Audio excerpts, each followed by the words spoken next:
Hello, this is Tom, aka Jeddio, here for Tabletop Tap Room and the Star Frontiers Gamer.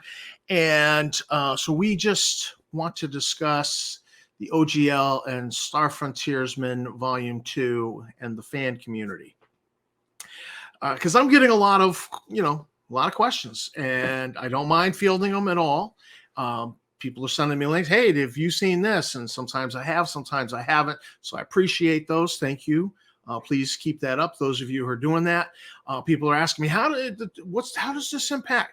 And, so I've tried to answer that. So let's just do a video and discuss the sea change. There is a sea change going on. It's 2023, January 2023 is going to be this date that will live in infamy. And there will be before the CGL 1.1 and after the CGL 1.1. And so it is, I call it the CGL. It is a closed gaming license. It is an oppressive contract that you basically sign away everything and get nothing for it. It's nobody in their right mind would sign this. Nobody's, and it's going to be interesting to see what happens with your Matt Colvilles, your, the Critical Roles of the world. These people are actually big enough that they could cut a deal with WotC, a sweetheart deal, and you want to be fine. Yeah, we'll take your money. And, but I just don't see anybody signing this deal as is. It is just a horrible thing. In fact, plenty of publishers, i.e. Troll Lord Games, just made an announcement on Facebook. Cobalt Press has done something similar. They're like raising the black flag. In fact, Troll Lord, at the end of they're like, reference the black flag of Cobalt Press. So you're going to have a lot of these companies they're going to strip out the OGL, which was easy for them to use. It was convenient and done. They're going to just move right along. I don't think the OSR and the publishing branch of the hobby, people doing self-publishing, is going anywhere. I don't think anything's going anywhere. Now, there are some businesses going to be, that are affected. Everybody's halting anything that they've got in the pipeline. Kickstarters where things have gone to print, those need to be fulfilled, obviously.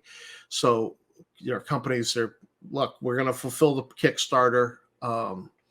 Technically, that would be a violation. That would be a lawsuit, but I think Wizards would lose on that.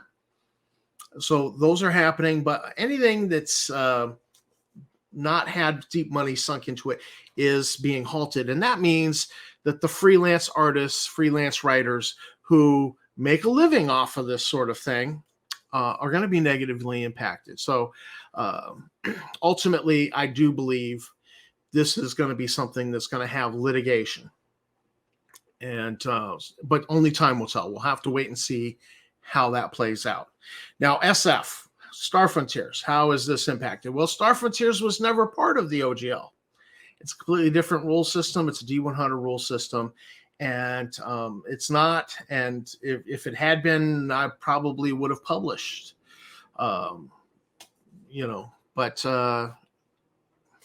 Just it's not. So it's not really. And it shouldn't be. But WotC has ignored and neglected Star Frontiers fans for decades. Whatever, whatever. But you have this scorched earth. We're going to wipe the slate clean. We're going to destroy any competition. We only want, when people see the Dungeons & Dragons movie, the Dungeons & Dragons TV show, we only want them to go and find one D&D. Could they say, come in and be oppressive on the Star Frontiers community? Yeah, they could. Will they? I don't know. Those are tea leaves I can't read. Hard to tell. Would some of my comments potentially trigger? I don't think so. You know, the Star Frontiers fan community is small. You know, small potatoes compared to their overall bigger business. I just don't see it being an issue. Now, there's a huge fear through careful reading of that 9,000, you know, that the OGL was 900 words, the CGL closed gaming license is 9,000. There's some readings of it that make people fearful that, hey, whatever I published under the original OGL is going to have to be taken down. There's a lot of uncertainty, so people are doing sales. I think in the upcoming weeks, people will be clearing out stock, selling it off to Noble Knight Games. I think you'll find deals on Noble Knight, sure. But there's a lot of fear. I don't know that would be legal. You had a license, you publish something, it's out there, it's published. I don't know that that's legal. And again, I think we're talking litigation happening, but definitely if there is some strong arming of one bookshelf by WotC, then I think, yeah, you will see a lot of content creators affected. Will have to pull down their stuff or to get pulled down for them. Could this apply to the Star Frontiersman, the Frontier Explorers, Star Frontiersman Volume 2? It could. And if that happens, I think you'll see all of that stuff end up like on Scribd.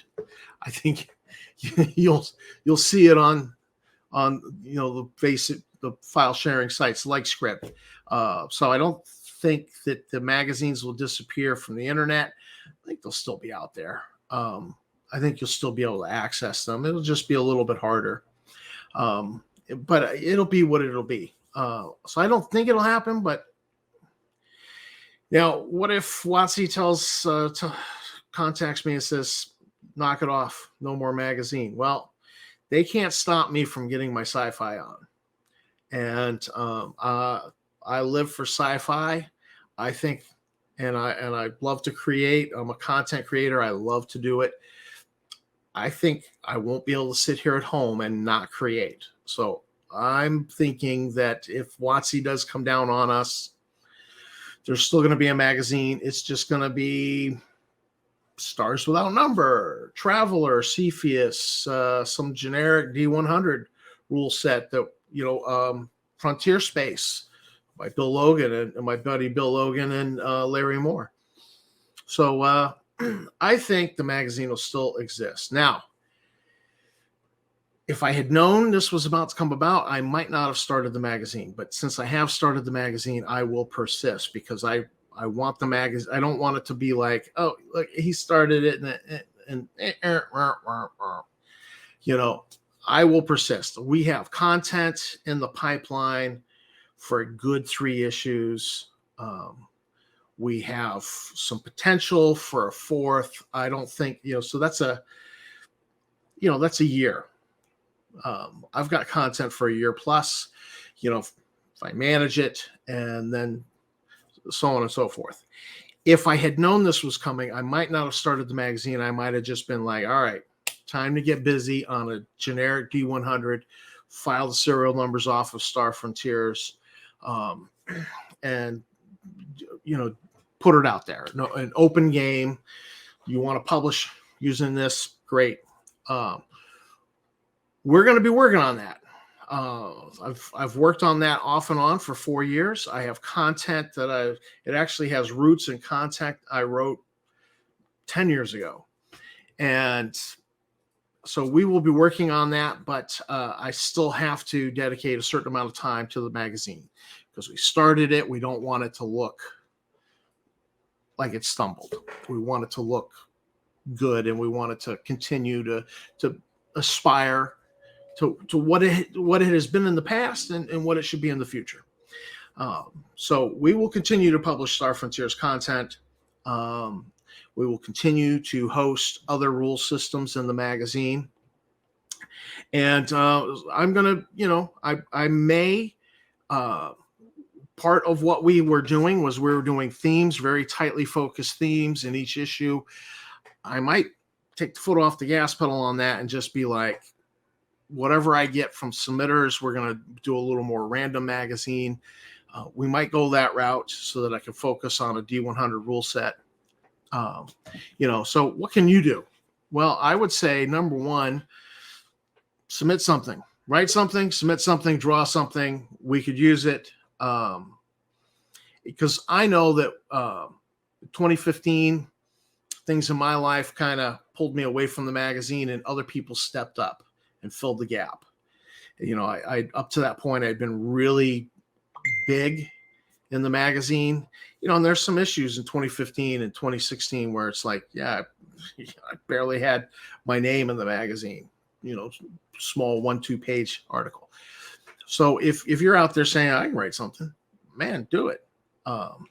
Because I think we might have to reevaluate what we're doing about the themes and maybe take the foot off the gas on the themes a little bit, allow it to be a little more random, and focus on a generic D100 rule set that we could very easily write Star Frontiers-ish like content, Star Frontiers feel content under that system. And, then that just kind of protects the magazine, the fan magazine, from ever being, the big heavy hand of the megacorp putting the thumb on it saying, no more on you, crushing you.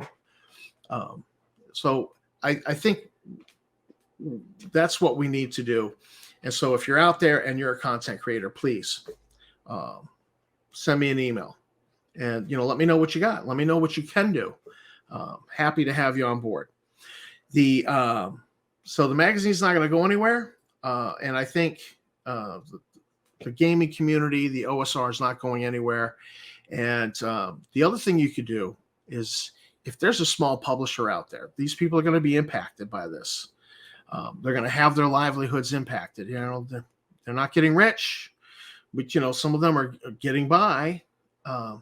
If you've downloaded something, if you've done the pay what you want price and you've enjoyed it, and you only put a 0 on there, go back and click on that thing and buy it again and put $1 this time. If the suggested price was $1, put $1. Throw $1, throw the dog a bone, and support your local publishers. There's a lot of sales going on. So I just encourage you, support the small publishers, support the people you like, that you've bought from in the past, or that you've downloaded a free product from in the past and you thought, well, that was a good product, I will use that. Please support them, encourage them, keep them going, because this is going to be some lean times. This is going to be that Star Wars meme of Obi-Wan going, before the dark times, before the OGL 1.1. So please do. This is Tom from Tabletop Tap Room saying, look, sea change is happening. Yes. A lot of uncertainty. Gaming community is not going anywhere. The OSR is not going anywhere. Old school gaming, sci-fi gaming is not going anywhere. People are still going to go to conventions, but it might be a little lean. Support your local content creators, the small publishers, support the people you like. Keep on gaming. Thank you for supporting the magazine. Thank you for supporting my channel. I appreciate it. If you've not hit the like, subscribe, and bell icon, please consider doing that to help me build the channel. But until then, keep on gaming, and I will see you in the frontier.